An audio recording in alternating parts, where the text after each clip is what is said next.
Lagu Burung Bulbul. Kisah ini terjadi pada masa pemerintahan raja-raja di Eropa. Raja ini memiliki istana yang indah, dan bagian yang paling menarik dari istana ini adalah tamannya yang rimbun, yang dipenuhi dengan berbagai jenis bunga. Beberapa dari bunga-bunga ini hanya bisa ditemukan di taman ini dan tidak ada di tempat lain di planet ini. Tukang kebun akan menghiasinya dengan lonceng-lonceng kesil. Taman ini sangat luas sehingga jika Anda melihat ke seluruh penjuru taman, Anda bisa melihat jalan menuju hutan. Sebuah sungai mengalir melalui hutan dan di sebelahnya berdiri sebatang pohon yang menjadi rumah bagi burung bulbul. Burung bulbul itu bernyanyi dengan sangat merdu sehingga siapapun yang mendengar nyanyiannya akan terkesima. Orang-orang akan melakukan perjalanan jauh untuk melihat kerajaan ini karena sangat terkenal. Para penulis membuat tulisan tentang kerajaan ini, dan sebagian besar di antaranya menyertakan burung bulbul dan lagu-lagunya. Salah satu buku tersebut dibaca oleh raja sendiri pada suatu hari. Dia termenung saat membaca tentang burung bulbul. Burung dari kerajaan mana ini? Ini adalah sesuatu yang belum pernah saya dengar sebelumnya. Ia memanggil Perdana Menterinya.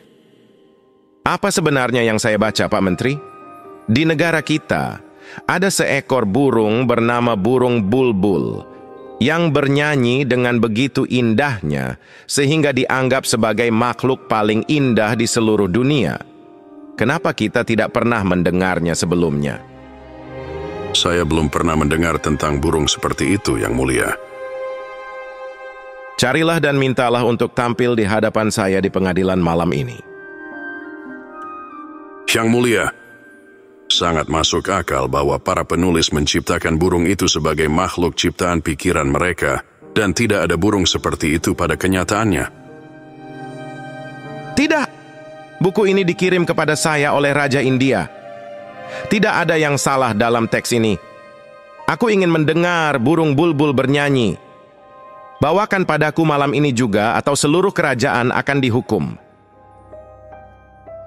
Seperti yang Anda katakan, Yang Mulia. Dia bertanya kepada semua orang yang dia temui di istana, di atas dan di bawah, di kiri dan di kanan. Tetapi tidak ada yang pernah mendengar tentang burung bulbul. Dia terus bertanya tentang burung itu kepada semua orang yang dia temui. Akhirnya, dia bertemu dengan seorang gadis kecil. Bulbul? Ya, aku melihatnya. Aku juga pernah mendengarnya bernyanyi. Dia tinggal dekat dengan sungai. Mereka berdua tiba di area hutan tempat burung bulbul biasa bernyanyi. Burung bulbul mulai bernyanyi. Gadis muda itu berkata, Lihatlah, itulah burung yang saya sebutkan. Saya belum pernah mendengar lagu yang lebih indah. Ketika raja mendengarnya, dia akan sangat gembira. Datanglah ke istana, burung bulbulku yang cantik. Raja ingin mendengarmu bernyanyi. Permintaan raja untuk saya adalah sebuah kehormatan bagi saya. Aku pasti akan hadir. Mereka melanjutkan perjalanan ke istana sambil membawa burung bulbul. Istana itu telah dihias dengan mewah dan berkilau dengan kemegahan. Semua punggawa dan bangsawan telah hadir. Sebuah dudukan emas telah dibuat khusus untuk burung bulbul. Burung bulbul hinggap di atasnya dan mulai bernyanyi. Musiknya begitu menawan hingga membuat sang raja menangis. Cincin berlian saya harus dikenakan di leher burung bulbul. Tidak, Yang Mulia. Tidak ada yang menarik bagi saya. Imbalan saya adalah Anda menyukai musik saya. Raja memerintahkan agar burung bulbul tetap berada di dalam istana. Sebuah sangkar emas yang dihias dibangun untuknya. Dia diizinkan terbang 2 kali di siang hari dan sekali di malam hari. 12 tentara menemaninya dan mengikatkan pita merah di kakinya. Burung bulbul tidak suka terbang dengan cara ini. Hal ini berlangsung selama berminggu-minggu. Seseorang suatu ketika mengirimi raja sebuah kotak dengan kata bulbul terukir di atasnya. Tentunya, sebuah buku baru tentang burung bulbul telah ditulis. Namun demikian, tidak ada buku di dalam paket tersebut. Paket itu termasuk burung bulbul bertatahkan berlian. Dan ketika seseorang menarik-narik sangkarnya, burung itu bernyanyi seperti burung bulbul asli. Tenang sekali. Jadi kemana kita buat mereka berdua bernyanyi bersama? Kedua burung bulbul itu dibuat untuk bernyanyi bersama. Tetapi suara gabungan mereka tidak menarik. Burung bulbul yang asli menyanyikan apapun yang diinginkannya. Dan burung bulbul tiruan hanya mengetahui nada yang sudah diprogram sebelumnya. Setelah itu, hanya burung bulbul, buatan yang bisa bernyanyi. Suaranya terdengar seperti suara burung bulbul. Ia tampak memukau berkat perhiasannya yang berkilauan. Kemudian, sang raja mengungkapkan keinginannya untuk mendengar burung bulbul yang asli. Apa yang terjadi dengan burung bulbul? Apakah ada yang menyaksikannya lepas landas? Bagaimana bisa tidak ada yang tahu kemana dia pergi? Dia tampaknya telah meninggalkan istana. Semua orang di istana merasa lega memiliki burung bulbul palsu yang mereka dengarkan lagi, menghibur diri mereka sendiri dengan alunan musiknya. Kami sangat gembira dengan hadiah dari Raja India ini. Menteri, tolong rencanakan konser pada hari Minggu depan. Saya berharap seluruh kerajaan dapat mendengar nyanyian indah burung bulbul ini. Seperti yang Anda inginkan, Yang Mulia. Pertunjukan burung bulbul dijadwalkan pada hari Minggu berikutnya. Semua orang menikmatinya. Ini sangat baik, tetapi tidak sebagus burung bulbul yang sebenarnya. Orang akan meneteskan air mata saat dia bernyanyi. Manekin burung bulbul diletakkan di dekat tempat tidur raja di kamar raja. Raja akan mendengarkan lagu-lagunya sebelum tidur dan dia menganugerahkan gelar The Royal Singer kepadanya. Namun, ketika burung bulbul buatan itu bernyanyi untuk raja pada suatu malam, terdengar suara sesuatu yang pecah dari dalamnya. Keesokan paginya, sang raja memintanya untuk diperbaiki oleh pembuat jam tangan. Yang Mulia, saya mempelajari gadget ini secara ekstensif dan jika saya mencoba memperbaikinya, alat ini akan kehilangan lagu-lagunya. Saya minta maaf karena tidak akan bisa bernyanyi lagi. Bertahun-tahun telah berlalu. Raja jatuh sakit dan kesehatannya memburuk. Yang Mulia, maukah Anda makan sesuatu? Apa yang harus kubawakan untukmu? Sang raja tetap diam. Kondisinya semakin memburuk dan sepertinya dia tidak dapat diselamatkan. Dia mengalami kesulitan bernapas. Dia tidak ingat apa-apa, kecuali... Bernyanyilah, bernyanyilah burung bulbul sayangku, bernyanyi. Tetapi burung bulbul tetap diam. Raja tiba-tiba terbangun oleh suara nyanyian di luar jendelanya. Wajah sang raja berbinar-binar penuh harapan dan kegembiraan. Ketika ia berusaha membuka matanya, ia melihat burung bulbul yang asli sedang duduk di jendela. Dia sedang bersenandung. Kau kembali. Bernyanyi-bernyanyi burung bulbulku yang manis. Terima kasih banyak. Terima kasih banyak burung bulbul sayangku. Mengapa kau meninggalkanku? Tapi hari ini dengan kembali kau telah mengembalikan hidupku. Bagaimana aku akan membalasnya? Yang Mulia, Anda telah memberi saya hadiah. Ketika saya bernyanyi di depan Anda, untuk pertama kalinya, Anda meneteskan air mata. Apa hadiah yang lebih baik untuk seorang seniman? Tinggallah bersamaku selalu, burung bulbul tersayang. Bernyanyilah hanya ketika Anda tergerak untuk melakukannya. Aku tidak akan pernah memaksamu lagi. Tidak, Yang Mulia. Istana ini terlalu besar untukku. Aku akan datang kapanpun aku ingin menemuimu. Saya akan membangun sarang di dekat sini, dan kapanpun Anda membutuhkan saya akan terbang ke arah Anda dan bernyanyi untuk Anda. Saya akan menceritakan segala sesuatu tentang kerajaan melalui musik saya. Baiklah, aku setuju. Burung bulbul itu terbang menjauh ketika dia mengatakan ini, dan raja menyadari bahwa kita tidak boleh mengurung dan memperbudak burung. Mereka juga memiliki hak untuk menjalani hidup sesuai keinginan mereka. Tidak ada yang boleh memperbudak siapapun. Dan burung-burung terlihat paling baik terbang bebas dan bernyanyi di pepohonan dan hutan. Akhir.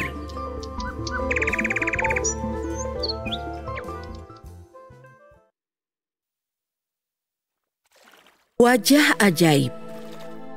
Pada zaman dahulu, di sebuah desa kecil, seorang petani hidup bersama dua orang istrinya. Istri pertamanya menjadi jelek akibat usia, maka dia pun menikahi wanita lain yang lebih cantik. Nama istri pertamanya adalah Stella, dan istri keduanya adalah Bella. Semuanya berjalan dengan amat normal, senormal yang bisa diharapkan dari kehidupan berpoligami. Kemudian, tahun demi tahun pun berlalu. Kemudian, tibalah hari ketika Bella menjadi amat bangga dengan kecantikannya, dan dia mulai bersikap kasar, sombong, dan kejam pada Stella. Siapa yang menyentuh alat riasku? Ada apa, adikku? Aku memakainya kemarin, tapi bila kau tidak suka, mulai sekarang aku tidak akan memakainya lagi. Wow, kupikir kau hanya pengemis, namun sekarang juga jadi pencuri.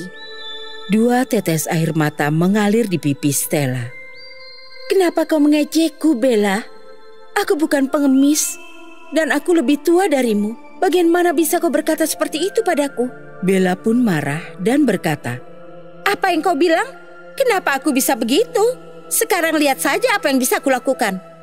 Kemudian pada suatu malam, Stella, kau sedang apa? Apa kau memanggilku? Ups, bukan kau. Maksudku Bella. Nama kalian berdua sangat mirip dan seringkali aku tertukar. Stella merasa kesal dan berkata, Bella sedang bersolek di kamarnya. Katakan kau mau apa, akan kulakukan untukmu. Oh, wow. Aku hanya tidak di tempat sebentar dan kau mulai menjelek-jelekanku. Tidak, Bella. Aku tidak menjelek-jelekanmu. Benarkah? Aku harus tinggalkan pekerjaanku setengah jalan dan sibuk memperbaiki riasanku. Apakah itu bukan menjelek-jelekan? Tidak, Bella. Yang kau dengar itu salah. Iya? Apakah aku payah hingga tidak paham? Berhenti bertengkar kalian. Stella, sajikan makan malam. Stella pun pergi ke dapur. Oh, Bella, istriku yang cantik. Kenapa kau bertengkar dengannya? Abaikan saja si jelek itu. Sekarang, dengar baik-baik. Besok pagi, aku akan ke desa sebelah untuk bekerja. Aku akan kembali malamnya. Pastikan saja setelah aku pergi, aku tidak melihat wajah jelek Stella. Kau harus membuatnya sibuk dengan pekerjaan. Aku juga akan mengunjungi pekan raya. Katakan saja apa yang kau inginkan. Oh, wow. Jangan lupa membelikan aku perhiasan emas. Stella juga tiba di sana. Kemudian suaminya menghadap dirinya dan dengan muka masam bertanya padanya. Apa yang kau inginkan? Tidak ada. Hanya supaya kau bisa pulang lebih cepat. Keselamatanmu lebih penting bagiku. Mendengar ini, Bella pun mengamuk dan berkata kepada Stella, Oh, kau dasar tidak berguna.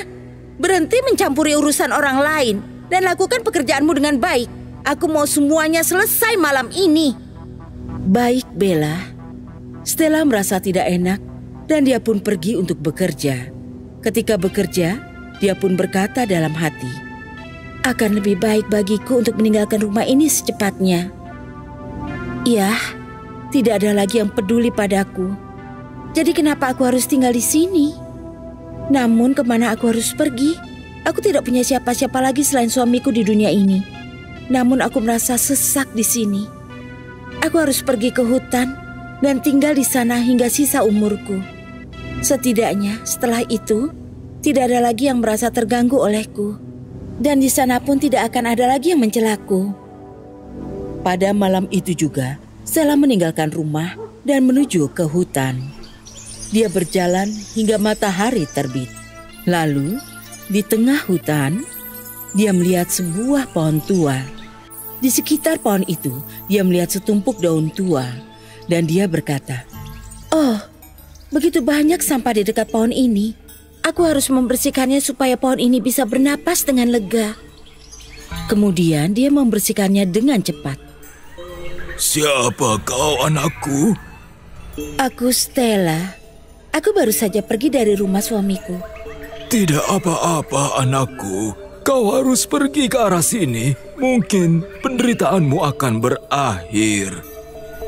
Jadi dia pun melanjutkan perjalanan dan melihat sebuah pohon pisang yang miring akibat bobot buahnya. Oh, pohon ini harus disokong. Bisakah aku membantu? Ya, aku akan mencari tongkat untuk menyokongnya. Maka dia pun melakukannya. Oh, wow. Terima kasih, nak. Kau harus berjalan ke arah sini dan di sana kau akan menemukan danau ajaib. Ceburkan dirimu ke dalamnya sekali saja dan peruntunganmu akan berubah. Terima kasih, pohon. Dia pun meneruskan perjalanan dan akhirnya dia melihat danau ajaib. Setelah itu dia menceburkan diri ke dalamnya dan saat kembali ke tepian, dia kembali menjadi gadis muda yang cantik. Dia amat senang dan bersyukur.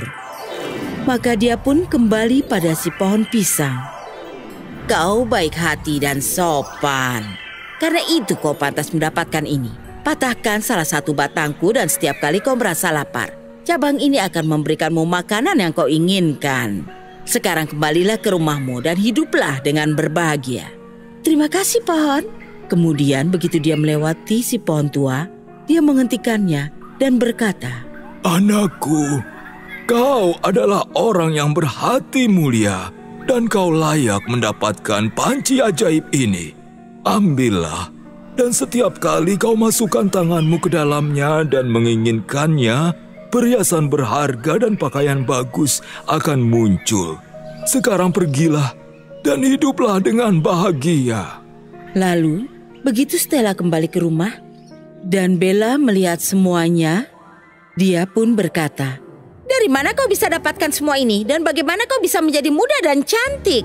Stella menceritakan semuanya dan berkata, Jadi adikku, begitulah ceritanya. Sekarang ini adalah milik kita. Ayo, ambillah yang kau mau. Aku bukan pengemis sepertimu. Sekarang aku akan ke sana untuk mendapatkannya sendiri. Maka dia pergi jauh ke dalam hutan dan kemudian dia melihat pohon tua, namun dia tidak berhenti di sana. Dia melanjutkan perjalanan ke pohon pisang dan akhirnya menemukan si pohon yang bengkok. Hei kau, di mana danau ajaibnya?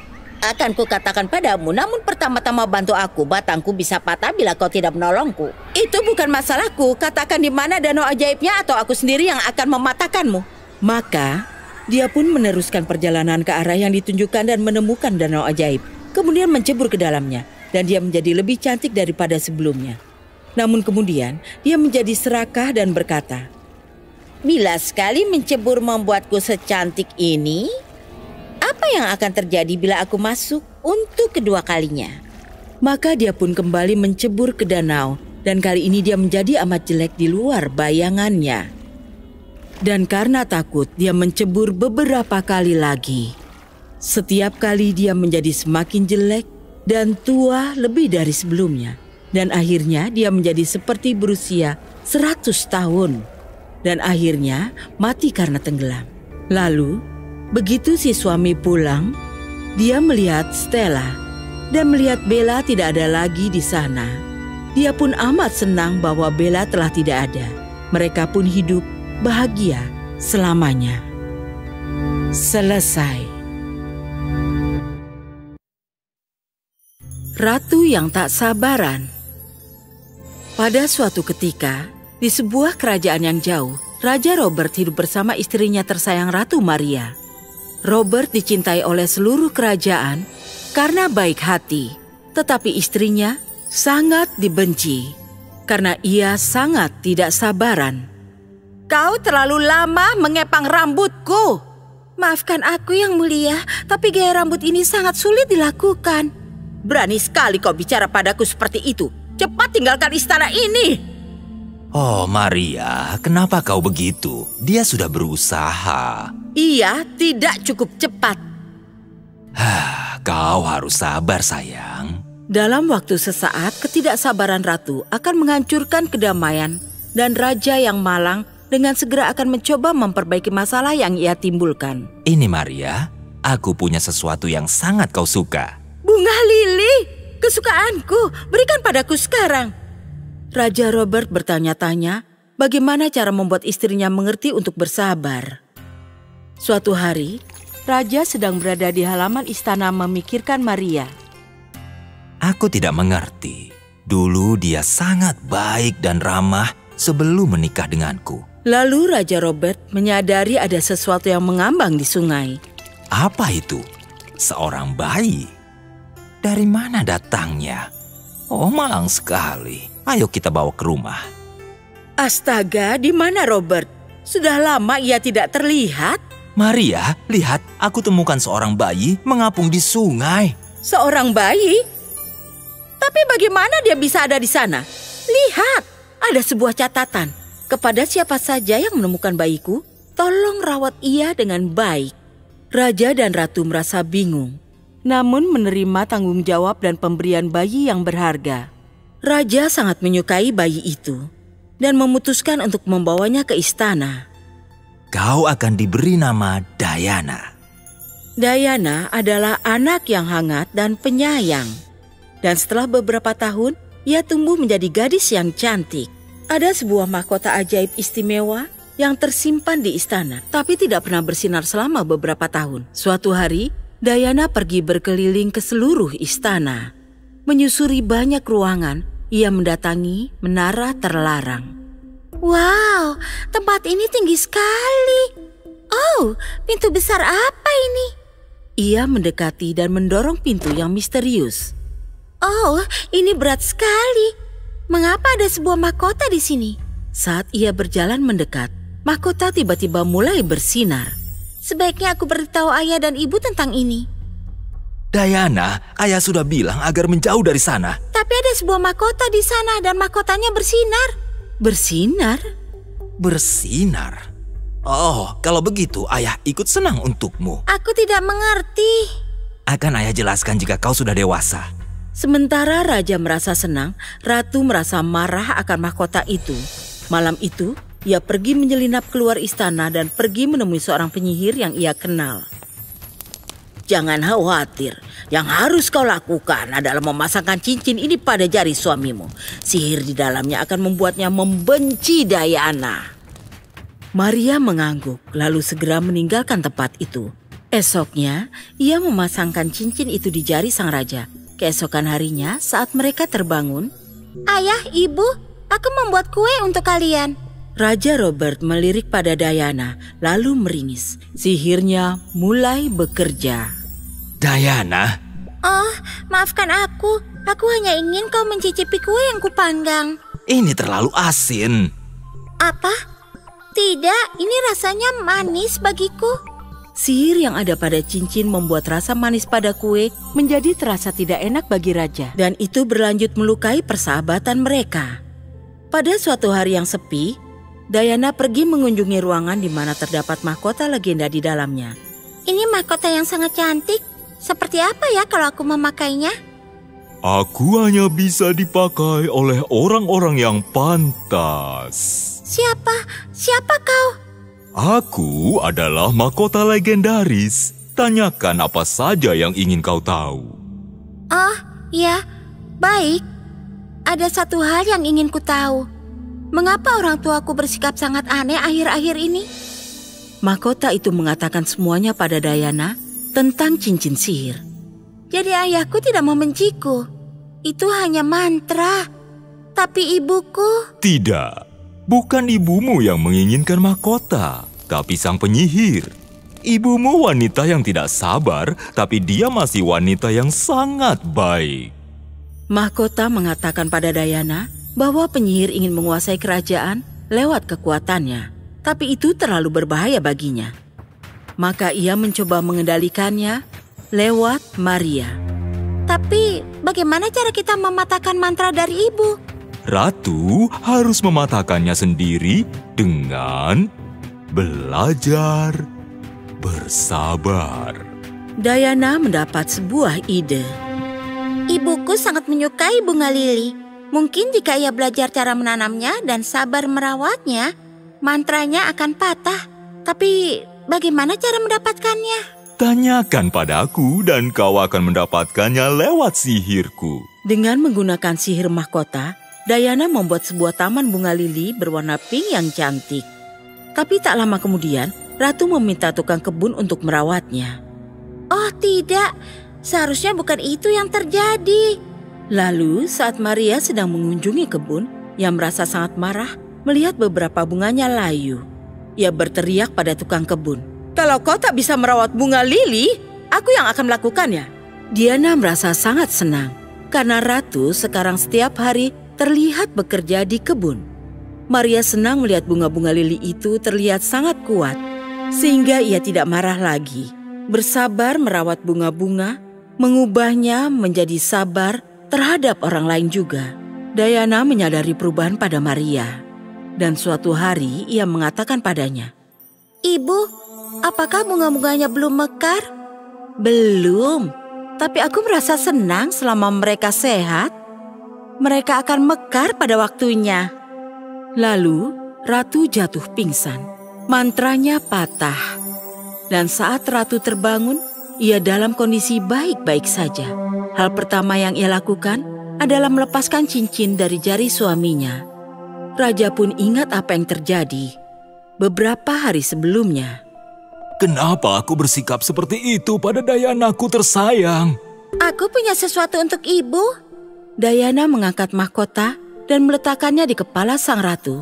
Lalu mahkota bersinar. Sepertinya kalian berdua layak memakai mahkota itu. Aku rasa Diana yang harus memakai mahkota ini. Ia sangat pantas, karena kesabarannya telah menyelamatkan kita semua. Dan lalu kerajaan menjadi tempat yang penuh kegembiraan lagi. Raja sangat senang melihat hal ini. Diana terus bersikap baik seperti sebelumnya. Ia mengajarkan semua orang bahwa kesabaran itu baik dan bisa berubah jika kau belajar untuk menghargai orang lain dan biarkan mereka mekar pada waktunya. Selesai. Jika Anda menyukai cerita ini, tekan suka dan langganan channel kami.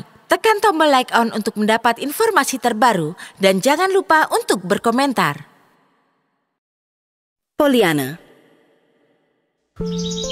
Pollyanna, seorang gadis berusia 10 tahun dengan rambut keemasan dan senyuman, memancarkan kegembiraan di sekelilingnya. Namun, ia telah kehilangan orang tuanya dan merasa kesepian. Jadi, dia dibawa ke panti asuhan. Panti asuhan ini adalah satu-satunya rumah baginya. Setelah beberapa waktu berlalu, bibinya yang kaya raya setuju untuk merawatnya. Pollyanna terkejut melihat rumah barunya adalah sebuah rumah besar dan bukan tempat tinggal. Nancy, pindahkan barang-barang gadis itu ke atas keloteng. Terima kasih sudah menerima saya. Ya, sepertinya saya tidak punya pilihan lain dalam situasi ini. Sekarang, cepat ikuti Nancy ke kamarmu dan jangan sampai tersesat. Sangat indah. Apakah itu? Ya, lihatlah ke seluruh ruang. Dan kau lihat, jendela yang indah ini menghadap ke halaman.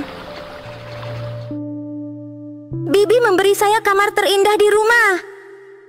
Itulah salah satu cara untuk melihat sesuatu. Tidak banyak yang bisa dilakukan di sini, kecuali mencoba untuk tidak mengganggu bibi Anda. Makan malam akan disajikan tepat pada pukul 18.00. Jika Anda terlambat sedikit saja, Anda akan dihukum. Apa ini jelas? Ya, Bu. Terima kasih, Bu.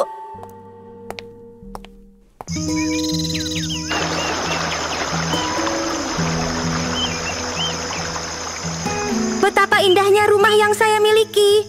Ibu dan ayah, kalian pasti akan senang tinggal di sini. Sekarang sudah pukul 18.02. Pollyanna, di mana kau? Pollyanna, Pollyanna. Makan malam dimulai sekitar 5 menit yang lalu. Ketika bibi Anda menangkap Anda akan berada dalam masalah besar. Aku minta maaf. Aku sudah lupa waktu. Semuanya sangat indah di sini. Anda terlambat. Saya mengagumi bunga-bunga dan awan yang indah. Apakah Anda menyadari bahwa hari ini adalah hari yang indah di luar? Aku tidak peduli. Kami memiliki aturan di sini. Pollyanna mengabaikan pesimisme bibinya dan duduk untuk menyantap makan siangnya.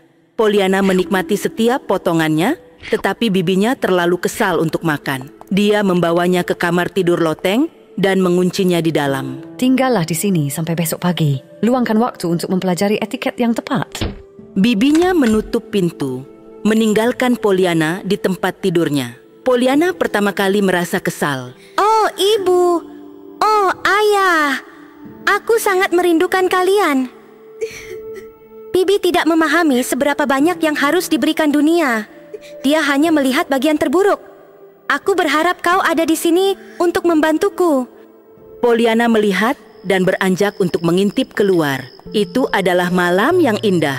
Pollyanna melihat keluar jendela dan melihat bulan purnama dan bintang-bintang yang menyinari bunga-bunga di halaman. Wow, ini fantastis. Persis seperti gambar. Itu yang kubutuhkan. Terima kasih, Ibu dan Ayah. Meskipun saya terjebak di kamar, saya masih bisa menikmati langit malam, sesuatu yang tidak akan bisa saya lakukan jika tidak. Saya akan berusaha menunjukkan kepada bibi saya bahwa tidak apa-apa untuk menjadi ceria dan menghargai hal-hal positif dalam hidup. Aku tahu caranya. Saya akan mengajarinya permainan gembira. Keesokan paginya, setelah Nancy membuka kamar Pollyanna, keduanya berjalan ke desa untuk membeli beberapa persediaan. Pollyanna senang memandangi berbagai etalase toko dan melambaikan tangan pada orang-orang. Tetapi ada satu orang yang paling menonjol baginya. Dia berdiri di jalan, cemberut, dan tidak mengatakan apa-apa kepada siapapun. Pollyanna mengomel kepadanya. Aku Pollyanna. Siapa namamu? Tuan Pendleton. Senang bertemu dengan Anda, Tuan Pendleton. Bukankah ini hari yang indah untuk berbelanja? Tentu. Pollyanna, mari kita tinggalkan orang ini sendirian. Maafkan aku, Pak. Sampai jumpa lagi, Tuan Pendleton.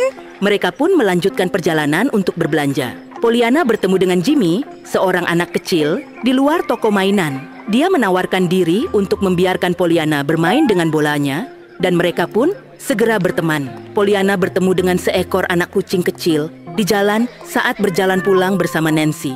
Anak kucing itu tampak sedih dan sendirian, jadi dia memungutnya. Saya dapat melihat bahwa anak kucing kecil ini membutuhkan rumah. Pollyanna, saya tidak yakin bibi Anda akan menikmatinya. Kita harus menunjukkan kebaikan kepada mereka yang membutuhkan. Kembali ke rumah, Pollyanna menunjukkan kepada bibinya kucing baru itu. Namanya adalah Daisy. Kami tidak membiarkan hewan liar masuk ke dalam rumah kami. Menjijikkan. Tapi dia kesepian dan lapar. Saya akan menaruhnya di loteng agar dia bisa melihat burung-burung di luar jendela dan berjemur di bawah sinar matahari. Anda bahkan tidak akan menyadari bahwa dia ada di sini. Setiap minggu, Nancy pergi berbelanja dengan Pollyanna di desa. Dia bermain dengan Jimmy sesering mungkin, dan keduanya menjadi teman dekat. Pollyanna awalnya memperkenalkan permainan yang menyenangkan ini kepada Jimmy. Permainan yang menyenangkan itu sederhana. Apa yang membuat Anda sedih? Ibu saya telah menyiapkan makan malam yang sama setiap malam minggu ini. Saya sedih karena kami tidak bisa mencoba sesuatu yang baru. Inilah cara bermainnya. Luangkan waktu untuk membayangkan sesuatu yang jauh lebih buruk. Seperti tidak makan sama sekali. Tepat sekali. Bayangkan jika Anda tidak memiliki makanan. Meskipun itu adalah makanan yang sama, setidaknya Anda makan. Anda tidak pernah lapar. Kau benar. Aku merasa lebih baik. Jimmy dan Pollyanna menikmati permainan yang menyenangkan. Pollyanna akan menghabiskan 2 minggu berikutnya untuk mengajarkan permainan ini kepada penduduk desa lainnya. Semua orang kagum dengan optimismenya. Suatu sore, Pollyanna memutuskan untuk membawa Jimmy pulang ke rumah untuk bertemu dengan bibinya. Bibi, ini adalah Jimmy. Senang sekali bertemu dengan Anda. Pollyanna, apa yang saya peringatkan tentang membawa pulang hewan piaraan? Tapi aku bukan orang yang tersesat. Jimmy sangat tersinggung dengan pernyataan bibi Pollyanna. Dia bergegas keluar dari rumah sambil menangis. Jimmy, tunggu. Pollyanna bergegas mengejar Jimmy. Dia melihat kedua arah sebelum menyeberang jalan. Karena terburu-buru, Pollyanna gagal melihat kedua arah. Dia bergegas mengejar Jimmy dan kemudian sesuatu yang mengerikan terjadi. Pollyanna menghabiskan waktu yang cukup lama di rumah sakit setelah kecelakaan tersebut. Pollyanna tetap tegap bahkan ketika dia berbaring di tempat tidur. Dia menunjukkan kepada perawat dan dokter bagaimana cara memainkan permainan gembira, dan mereka semua menyeringai dan tertawa. Satu-satunya orang yang tidak tahu cara bermain adalah bibinya. Bagaimana Anda mempertahankan sikap ceria seperti itu? Ini adalah game yang menyenangkan. Saya tidak pernah mendengarnya.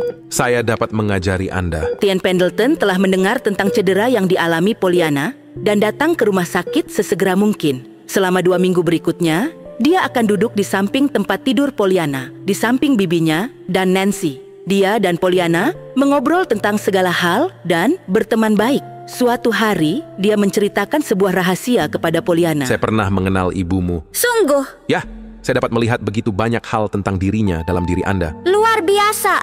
Saya memiliki lebih banyak uang daripada yang saya butuhkan. Apakah Anda ingin datang tinggal bersamaku? Aku bisa merawatmu, kita bisa melatihmu untuk berjalan lagi. Oh, wow. Saya tidak percaya saya bisa meninggalkan bibi saya. Tapi saya rasa saya kenal orang lain yang benar-benar membutuhkan bantuan Anda. Tuan Pendleton pergi untuk hari itu, berjanji akan menyusul Pollyanna lagi. Pollyanna memberitahu bibinya tentang lamaran Tuan Pendleton, dan bibi serta Nancy meneteskan air mata kegembiraan karena dia tidak akan meninggalkan mereka. Aku mengerti sekarang, Pollyanna. Kamu adalah seberkas cahaya di dunia yang penuh dengan awan dan hujan. Aku tidak akan pernah membiarkanmu pergi. Kami semua mencintaimu. Terima kasih telah menunjukkan bagaimana menemukan keindahan dalam hidup.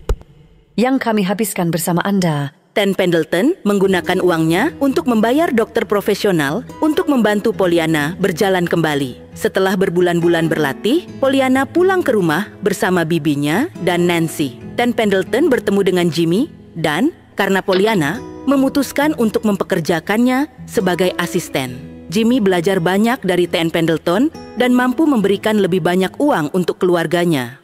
Ibu dan ayah tercinta, aku merindukan kalian setiap hari. Bibi sekarang telah belajar untuk menghargai keindahan hidup. Jimmy dan Tien Pendleton bahagia bersama, dan aku sekarang bisa berjalan lagi. Kucing Daisy adalah hewan peliharaan termanis di dunia, dan aku sangat senang. Saya berhutang semuanya kepada Anda, karena telah menanamkan dalam diri saya sikap positivisme dan keanggunan.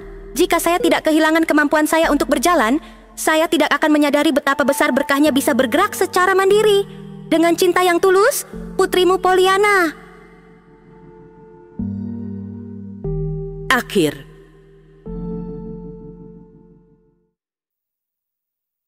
Ada budi, ada balas. Di suatu zaman, hiduplah seorang pria bernama Chester yang amat kaya, tapi dia juga terkenal amat pelit dan kikir sekali. Ia punya pembantu bernama Magda. Di masa mudanya, Chester adalah salah satu anak paling aktif di lingkungannya. Tapi saat ia jadi tua dan kaku, ia merasa amat sulit berjalan. Pembantunya menyarankan agar ia naik kuda. Akhirnya, Chester pergi sendiri ke pasar, di mana ia membeli seekor bagal seharga 7 keping uang emas. Kebetulan ada 3 pencuri yang berkeliaran di pasar, yang lebih suka hidup dari hasil kerja keras orang lain daripada mereka sendiri. Begitu mereka melihat bahwa Chester telah membeli bagal, salah satu dari mereka bicara pada kedua rekannya. Teman-teman, bagal itu harus jadi milik kita. Tapi bagaimana cara kita melakukannya? Kita bertiga harus berjaga di tempat-tempat sepanjang jalan pulang si Pak Tua, dan masing-masing secara bergiliran harus berteriak bahwa bagal yang ia beli adalah keledai. Kalau kita tetap bersikeras, bagal itu akan jadi milik kita. Rencana ini cukup memuaskan yang lain, dan mereka semua berpencar untuk menunggu untuknya sepanjang jalannya.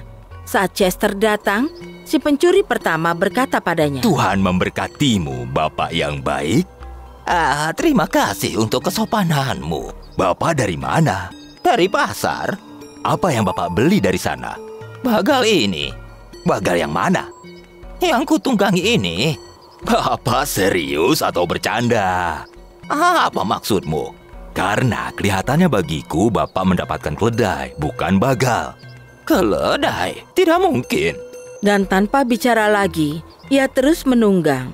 Setelah cukup jauh, ia bertemu si pencuri kedua yang menyapanya. Selamat siang, Pak. Bapak dari mana? Dari pasar. Apa barang-barang sedang murah? Seharusnya begitu. Dan apa Bapak dapat tawaran bagus? Aku membeli bagal yang kutunggangi ini. Tapi astaga, ini seekor keledai. Keledai?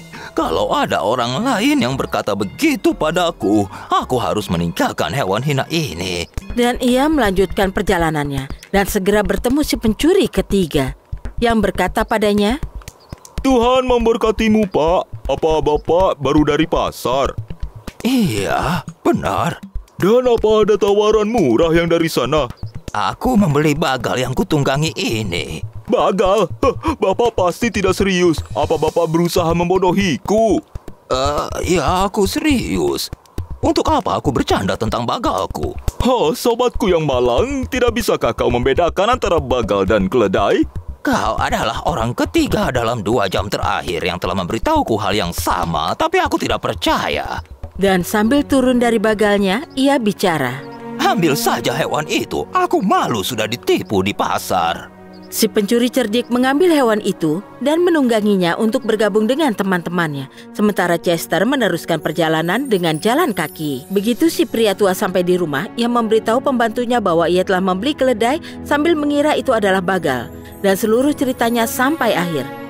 Astaga Tuan, apa Tuan tak sadar mereka menipu Tuan? Mereka membodohimu. Mereka pasti sekomplotan pencuri.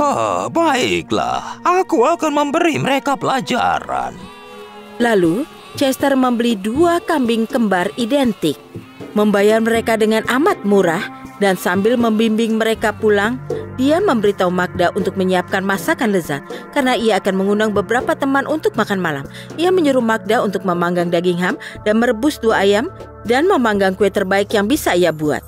Lalu, ia membawa salah seekor kambingnya dan mengikatnya di tiang halaman rumah dan memberinya rumput untuk dimakan. Lalu ia mengambil kambing lain dan membimbingnya ke pasar. Begitu ia telah tiba, ketiga pencuri itu melihatnya dan memutuskan menyambutnya. Selamat datang, Pak Chester. Apa yang membawa Bapak kemari? Aku ingin membeli beberapa bahan makanan karena beberapa teman datang untuk makan malam, dan aku akan senang bila kalian bertiga sudi datang pula. Para pencuri itu dengan senang menerima undangan ini, dan setelah Chester telah selesai belanja, ia mengikatnya di punggung kambing dan berkata padanya di depan ketiga penipu, Pulanglah sekarang dan beritahu Magda untuk memanggang ham, merebus ayam, dan membuat kue terbaik yang bisa dia buat. Pergilah cepat, kami akan menyusul. Begitu ia melepaskan kambingnya, kambing itu lari secepat yang ia bisa. Dan Chester berjalan dengan ketiga orang itu untuk sementara di pasar. Dan lalu mereka semua berjalan ke rumahnya. Saat ia dan para tamunya memasuki halaman rumah, mereka melihat kambing itu terikat di tiang, dengan tenangnya mengunyah rumput. Mereka terpukau pada ini, karena tentunya mereka mengira itu adalah kambing yang sama yang Chester bawa pulang, penuh dengan bahan makanan. Begitu mereka tiba di rumah, Chester berkata pada pembantunya, Nah, Magda, apa kau sudah melakukan yang kubilang pada kambing untukmu? Si wanita cerdik memahami tuannya dan menjawab, Tentu sudah, hamnya sudah dipanggang dan ayamnya sudah direbus. Bagus sekali.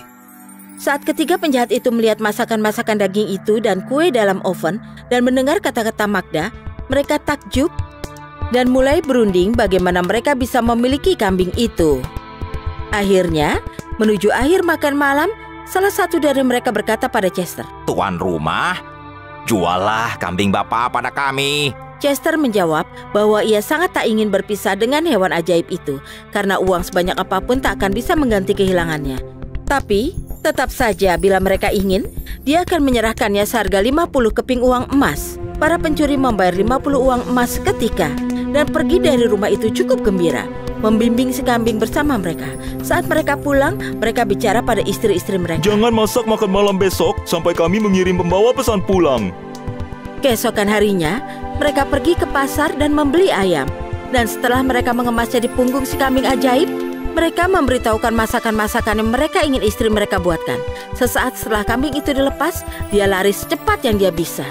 Saat jam makan malam tiba, mereka bertiga pulang dan menanyai istri mereka. Oh, dasar kau orang bodoh! Bagaimana kalian bisa percaya bahwa seekor kambing bisa melakukan tugas pembantu? Kalian telah tertipu mentah-mentah untuk perbuatan kalian pada orang lain. Itulah yang disebut ada budi, ada balas. Tamat.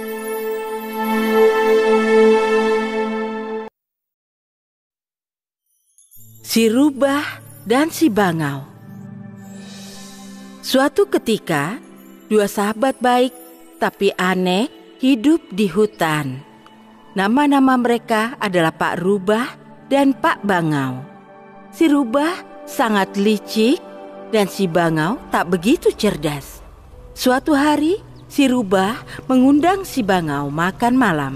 Kita tidak pernah saling mengundang makan. Apa kau mau datang makan di rumahku? Tentu, kau akan masak apa? Itu kejutan. Kapan dan jam berapa aku datang? Bagaimana kalau besok malam? Setuju, sampai besok. Sampai nanti, tepat waktu ya. Pasti. Keesokan harinya, si Bangau datang tepat waktu di rumah si Rubah. Halo, mari, duduklah. Makan malam siap. Oh, katakan apa yang kau masak? Aku memasak sup lezat. Aku yakin kau akan suka. Tapi saat si Bangau duduk di meja, si Rubah menyajikan supnya di piring yang amat dangkal. Ada masalah? Aku tidak bisa memakannya dengan paruh panjangku. Oh, benarkah? Setidaknya kau bisa mencelupkan ujung paruhmu, bukan? Iya, tapi tidak usahlah. Lagi pula, kuharap kau akan membalas kunjungan ini dan makan bersamaku. Tentu saja. Bagaimana kalau besok malam? Aku akan datang. Jadi malam itu, si Bangau pulang dengan lapar. Keesokan harinya, si Rubah datang tepat waktu di rumah si Bangau. Masuklah sobat, aku sudah menunggumu. Kau masak apa? Karena kau sahabatku, kumasakkan masakan kesukaanmu. Sup yang lezat. Oh, benarkah? Tentu, datang dan duduk. Makan malam tersedia. Tapi si Rubah terkejut melihat supnya disajikan dalam guci berleher panjang dengan mulut sempit. Supnya jelas tampak lezat. Tapi sobat, aku tidak bisa memasukkan moncongku dalam guci ini. Oh, benarkah? Setidaknya kau bisa menjilat dari luar gucinya, kan? Kini si Rubah amat marah dengan tingkah laku si Bangau. Tapi dengan licik ia tetap tenang dan memutuskan memberinya pelajaran. Jadi ia berkata, "Ya, mungkin kita bisa mulai lagi. Bagaimana kalau kau datang ke rumahku besok untuk makan malam?" Aku akan datang, tapi mulai sekarang kau harus bawa mangkuk sendiri untuk makan. Jadi keesokan malamnya, si Bangau pergi ke rumah si Rubah untuk makan malam. Halo sobat, silakan duduk. Makan malam hampir siap. Jadi katakan, kau masak apa untuk makan malam? Aku masak gulai bangau yang lezat, tapi kurang satu bahan. Bangaunya. Tapi aku ini bangau. Aku tahu. Lalu, si Rubah mengejar si Bangau keluar rumah dan melewati bukit. Dan sepanjang bermil-mil, si Rubah mengejar si Bangau hingga berhasil menangkapnya. Setelah pengejaran panjang, si Rubah pulang ke rumahnya dengan bulu-bulu dalam mulutnya dan duduk di meja, menebar tatakan dan mulai makan gulainya. Ia menikmati gulai bangaunya yang lezat. Jadi itulah pelajarannya sobat. Jangan coba-coba mengalahkan Rubah. Tamat.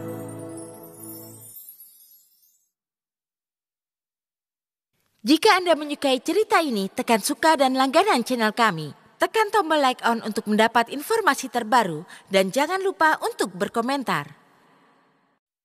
Kotak ajaib bisa bicara. Pada suatu masa, ada seorang pengelana muda yang berkelana ke segala tempat di dunia ini.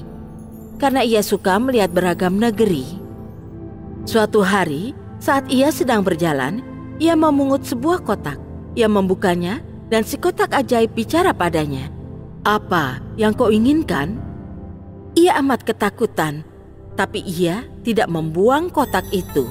Ia hanya menutupnya erat-erat dan menaruhnya dalam kantungnya.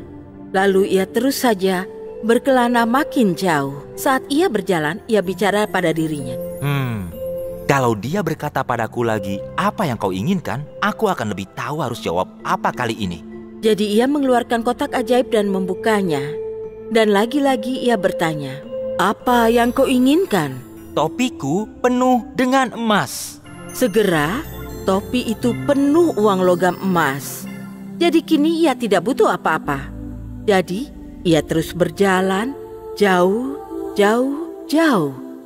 lewat hutan lebat. Hingga akhirnya ia tiba di istana yang indah. Dalam istana itu tinggallah seorang raja. Pria muda itu berjalan mengelilingi istana hingga raja melihatnya dan bertanya sedang apa dia di sana. "Aku hanya sedang melihat-lihat istana ini." "Kau ingin punya satu yang seperti ini, bukan?" Si pria muda tak menjawab. Tapi saat matahari terbenam dan malam tiba, ia mengeluarkan kotak ajaibnya dan membuka tutupnya. "Apa yang kau inginkan?" "Berikan aku istana dengan dinding emas dan lantai permata, dan semua perabotnya dari emas dan perak." Ia baru selesai bicara, sebuah istana muncul di depannya, persis di seberang istana raja. Dibangun persis seperti yang ia inginkan.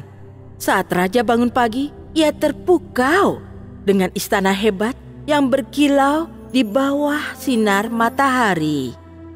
Jadi si raja pergi menemui si pemuda, dan raja bicara terus terang, ia sangat berkuasa dan ia berharap mereka semua bisa hidup bersama di satu istana atau yang lainnya. Dan raja memberikan putrinya untuk dinikahi. Jadi itu semua terjadi sesuai permintaan raja.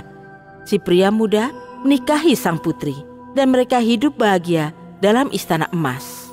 Tapi istri raja iri hati pada si pemuda dan putrinya. Sang putri telah memberitahu ibunya tentang kotak ajaib itu yang dapat mengabulkan apapun yang mereka inginkan.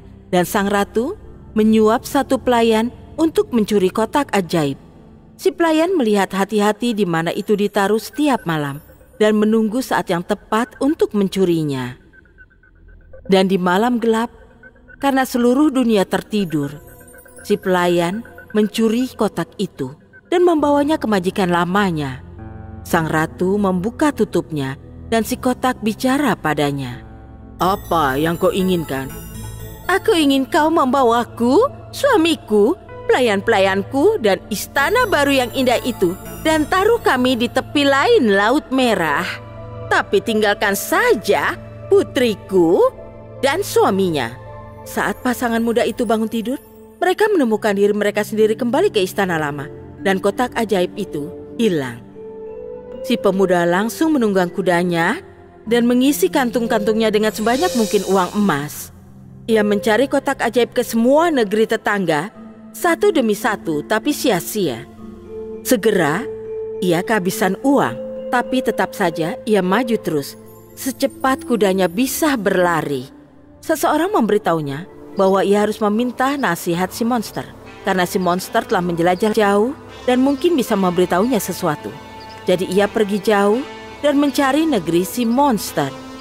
Di sana, ia bertemu seorang nenek tua yang berkata padanya, "Apa yang sedang kau lakukan di sini?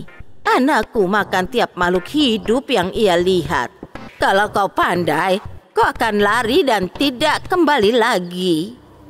Tapi si pemuda memberitahunya segala kisah sedihnya. Dan ia berkata, mungkin anaknya yang telah pergi jauh, mungkin pernah melihat istana emas. Begitu ia selesai bicara, si monster masuk dan berkata ia mencium bau lelaki lezat. Jadi ia pikir sekarang sudah makan malam. Tapi ibunya memberitahunya, itu hanya pengelana malang yang kehilangan segalanya dan telah datang meminta nasihatnya. Si ibu berkata pada pemuda itu agar tak takut, tapi maju dan menampilkan diri. Jadi ia maju dengan berani ke hadapan monster dan bertanya apakah ia kebetulan melihat istana emas. Iya, aku telah melihat istana emas dan bahkan berusaha menghancurkannya untuk memakan orang-orang di dalam. Tapi istana itu amat kokoh hingga aku tidak bisa menemukan jalan masuk. Oh, beritahukanlah padaku di mana itu. Itu jauh sekali, di tepi seberang Laut Merah. Akhirnya, setelah berjalan jauh, si pengelana tahu di mana mencari istananya. Jadi ia langsung berangkat dan entah bagaimana, ia tiba di negeri jauh di seberang Laut Merah. Saat ia tiba, ia memutuskan untuk menyamar sebagai tukang kebun dan pergi ke istana dan bertanya apakah mereka butuh tukang kebun. Ia amat senang mereka setuju untuk mempekerjakannya. Ia menghabiskan kebanyakan waktunya bergosip dengan para pelayan mengenai kekayaan para majikan mereka dan benda-benda indah di istananya. Ia berteman dengan salah seorang pelayan yang memberitahunya tentang kotak ajaib. Dan si pengelana meminta untuk melihatnya. Suatu hari, ia berhasil memegangnya dan menunjukkannya padanya. Dan si pria muda melihat dengan hati-hati di mana ia menyembunyikannya, dalam ruang kosong dekat kamar majikannya. Keesokan malamnya, saat semua orang tertidur nyenyak, ia menyelinap dan mengambil kotak ajaib. Bayangkan kegembiraannya saat ia membuka tutupnya. Ia bertanya padanya, "Apa yang kau inginkan?" Aku ingin mengembalikan istanaku di tempat lama dan agar raja, ratu, dan semua pelayan mereka tenggelam di Laut Merah. Ia baru saja selesai bicara saat ia menemukan dirinya kembali lagi bersama istrinya. Sementara para penghuni lain istana baru terkapar di dasar Laut Merah. Tamat. Putri Mawar dan Burung Emas. Zaman dahulu kala, di negeri yang sangat jauh, hiduplah seorang putri cantik. Rambut merahnya panjang dan dia suka mawar. Hingga ia dijuluki Putri Mawar. Tiap sore, Putri Mawar pergi ke balkon dan bertepuk tangan. Seekor burung emas akan datang dan bertengger di pundaknya. Ajaib! Rambut sang putri raja mulai berkilau, berwarna merah dengan sangat indah. Saat si burung mulai berkicau merdu, Putri Mawar ikut bernyanyi. Dan semua warga negeri akan tertidur dan mimpi indah sampai esok paginya. Ini berlangsung tiap malam selama beberapa tahun. Saat matahari terbenam, Putri Mawar dan Burung Emas bernyanyi agar semua orang tidur dan mimpi indah hingga esok paginya. Sampai suatu hari hal buruk terjadi. Seorang nenek sihir tahu tentang Putri Mawar dan berniat mengutuknya. A Budinat basket from Bright Totin, warna mawar buram. Dan rambut Putri Mawar berubah menjadi hitam kelam. Putri Mawar tidak tahu mengapa rambutnya jadi hitam.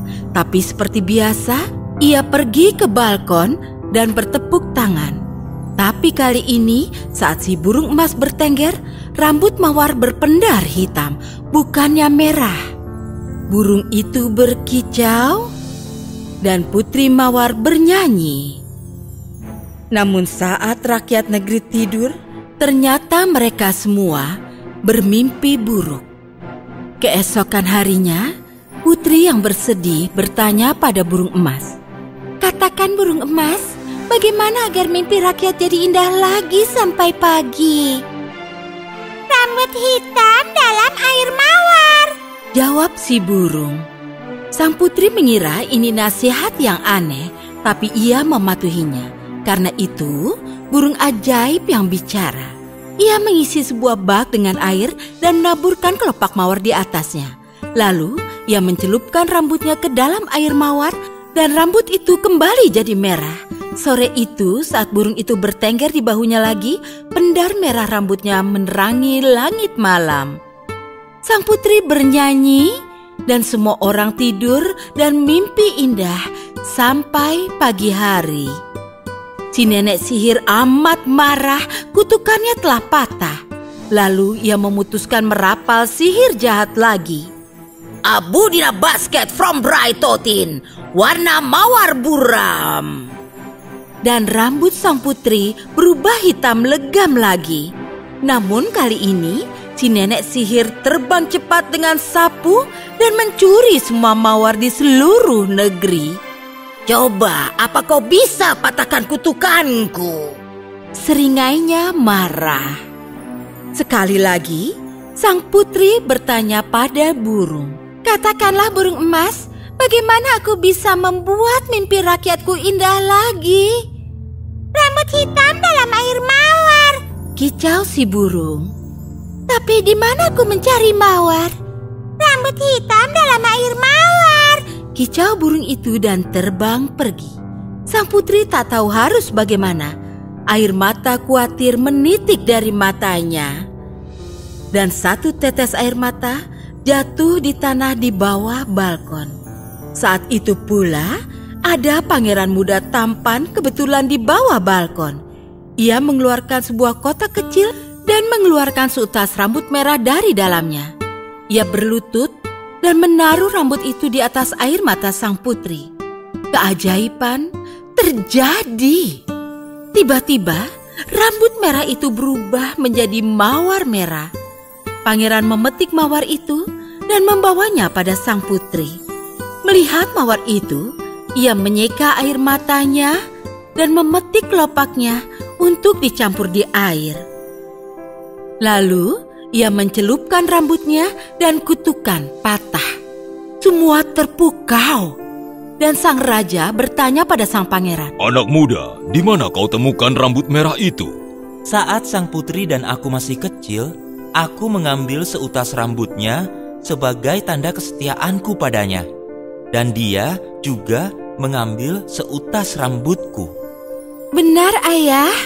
Sang putri memegang kotak kecil. Ia membukanya dan ada seutas rambut pangeran di dalamnya.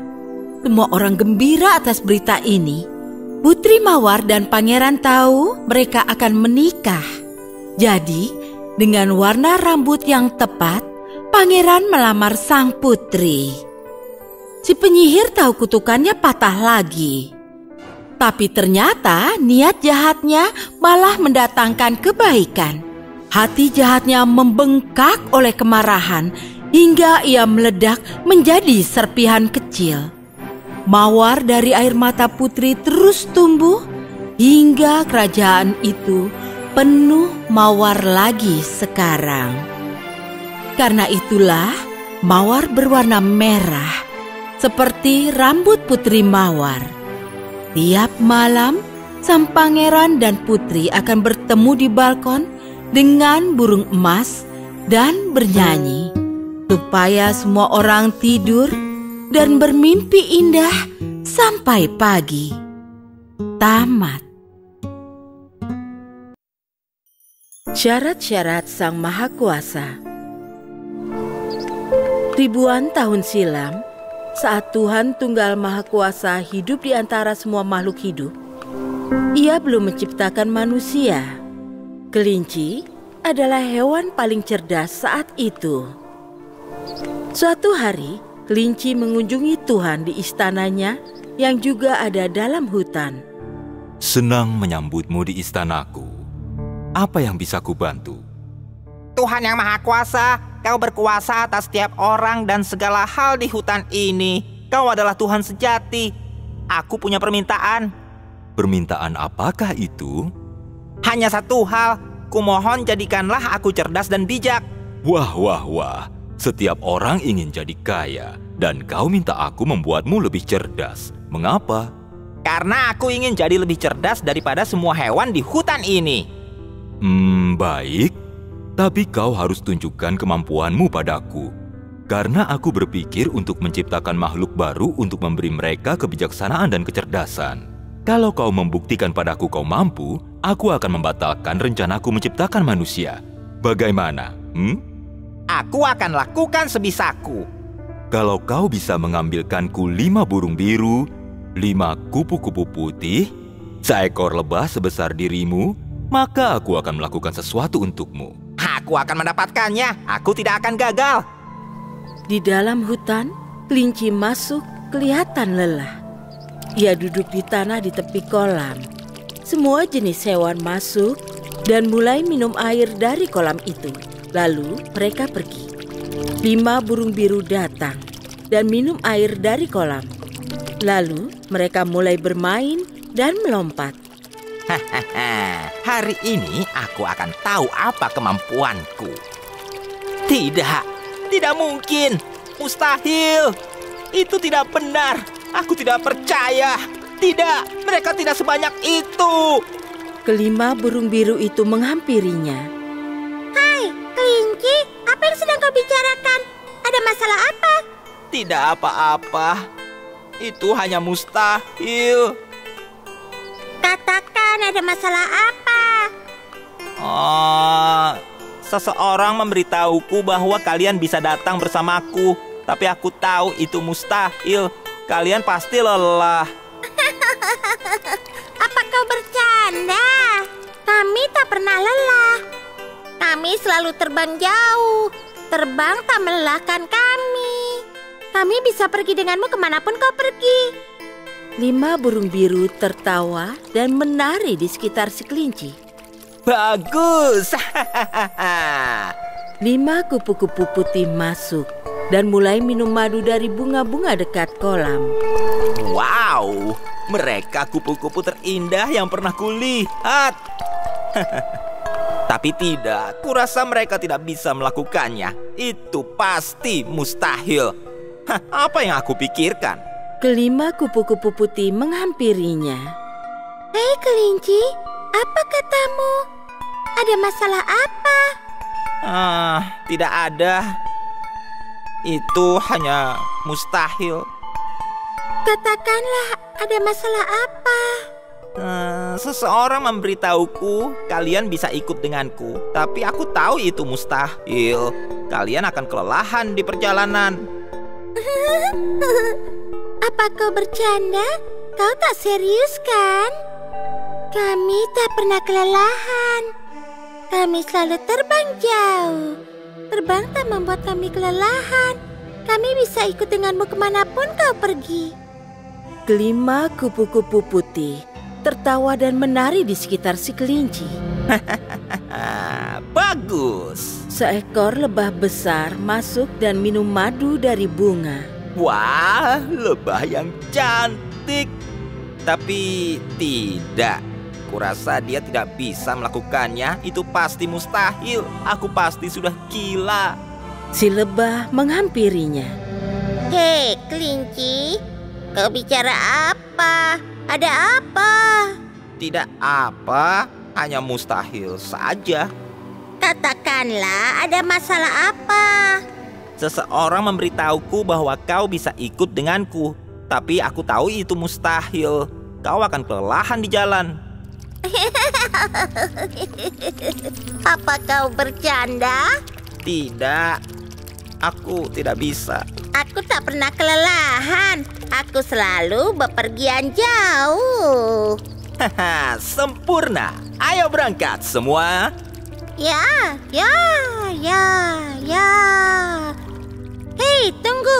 Kau tak memberitahu kami kita akan kemana? Itu kejutan besar. Apa itu baik atau buruk? Baik, tentu saja. Ayo, sebelum hari jadi gelap. Di istana Tuhan, si kelinci, 5 burung biru, 5 kupu-kupu putih, dan lebah raksasa berdiri di hadapan Tuhan. Aku sedang menunggumu. Tuhan melihat kelima burung, kelima kupu-kupu, dan si lebah. Kulihat kau membawa teman. Apa Tuhan akan mengabulkan permintaanku? Kurasa tidak. Kenapa tidak? Kalau aku membuatmu lebih cerdas, aku melakukan kesalahan. Kenapa begitu? Karena kau sudah sangat cerdas. Jadi, apa aku lebih cerdas daripada hewan-hewan lain di hutan? Kau selalu yang terpandai, tapi kau tidak menyadarinya. Apa permintaanmu? Mereka semua mulai bicara di waktu bersamaan. Si kelinci meninggalkan istana itu dengan penuh kemenangan. Tamat. Kota Atlantis. Seorang wanita bernama Sarah sedang berdiri di halte bus di kota New York. Hari ini ia akan menyampaikan ceramah terakhir tentang kota Atlantis yang hilang dalam seminar 3 hari di Museum Sejarah. Setelah ceramah singkat tentang tesis itu, Sarah menyimpulkan, jadi, seperti itulah kita kehilangan lokasi kota Atlantis. Catatan terakhir tentang Atlantis adalah dari 360 sebelum Masehi. Setelah 2380 tahun, kita masih mencarinya. Tapi pertanyaan sesungguhnya adalah, apa kita harus melakukannya? Terima kasih atas perhatiannya. Tepuk tangan meriah menyambut ceramah Sarah itu dan seminar berakhir. Saat Sarah hendak pergi, seorang pria tua menghampiri Sarah dan bertanya, "Apa menurutmu kita harus menghentikannya?" Pencarian Atlantis telah menghabiskan banyak sekali dana. Dan 20 tahun usiaku. Dan apa yang kudapat? Tak ada. Sudah saatnya aku merelakannya. Lagi pula, andai kita menemukan Atlantis sekarang setelah bertahun-tahun, apa yang akan kita dapatkan dari itu? Reruntuhan? Setelah 20 tahun, pertanyaanmu masih tak terjawab. Anak muda, lihatlah ke sisi lain mata uang. Kau tak akan menduganya. Mungkin kota itu mengubah letaknya dari waktu ke waktu. Sarah tak mempedulikan kata-kata pria tua itu. Ia mulai mengumpulkan berkas-berkas dan tasnya. Tapi ia berbalik dan si pria tua sudah menghilang. Ia meninggalkan sekeping uang emas di podium untuk Sarah. Uang emas dari kota hilang Atlantis. Sarah terkejut. Sarah pulang. Ia terus memikirkan pria tua itu dan kata-katanya. Dengan gelisah ia memegang uang emas itu dan ketiduran. Saat tidur, angin dingin menerpanya dan ia terbangun tiba-tiba. Tiba-tiba, Sarah sudah berada di sebuah reruntuhan yang luas. Sebuah lambang di istana besar di hadapannya bertuliskan Atlantis. Sarah tak percaya apa yang ia lihat. Selama 20 tahun terakhir, ia telah mencari tempat ini. Dan kini ia berada di Atlantis. Ia berjalan ke sebuah istana emas dan melihat balairung yang luas. Saat ia berjalan maju, ia melihat bahwa setiap pusaka di ruangan ini terbuat dari emas. Ia menghampiri singgasana raja di depannya dan melihat si pria tua duduk di sana dan tersenyum ke arahnya. Jantung Sarah berdebar-debar, namun rasa ingin tahu mendorongnya maju. Si pria tua dan pakaiannya mengingatkan Sarah pada seorang tokoh mitologi Yunani. Bapak terlihat jauh lebih muda dan beda dari pertemuan terakhir kita. Siapakah Bapak? Pertanyaan yang salah. Pertanyaan sebenarnya adalah, apa kau masih percaya Atlantis tak layak dicari? Tidak lagi. Bagaimana aku bisa sampai di sini? Anak muda, kau tak punya banyak waktu di sini. Selesaikanlah penelitianmu dan kumpulkan apa yang bisa kau dapat. Sebentar lagi Islandia akan berubah arah. Sarah amat senang melihat mimpinya jadi kenyataan. Dan perhatiannya tertuju pada salah satu pusaka. Apa? Apa artinya itu? Tapi saat ia berbalik ke arah singgasana lagi, sang raja telah lenyap. Ia meninggalkan istana itu dan menemukan banyak tumbuhan yang berpendar. Ia telah membaca tentang tumbuhan itu dan tahu mereka mengandung banyak khasiat obat. Aku tidak percaya mataku. Semua yang selama ini hanya kubaca, ternyata benar-benar ada. Sarah mengambil beberapa daun itu dan menaruhnya dalam kantungnya. Di kejauhan, ia melihat sebuah sungai emas mengalir melewati pegunungan. Sarah amat bersemangat saat melihat sebuah makam dan batu nisan bertuliskan Kapten Nemo. Dalam makam itu, ia juga menemukan sebuah peta di bawah sekeping uang logam. Itu uang logam yang sama yang ia pegang saat tidur tadi. Begitu Sarah menyentuh uang logam itu, ia terbangun lagi di ranjangnya. Memegang sebuah peta di satu tangan dan beberapa pucuk daun berpendar di tangan satunya lagi. Maka di malam-malam buta itu Sarah bangkit dan memulai tesis barunya lagi. Selesai.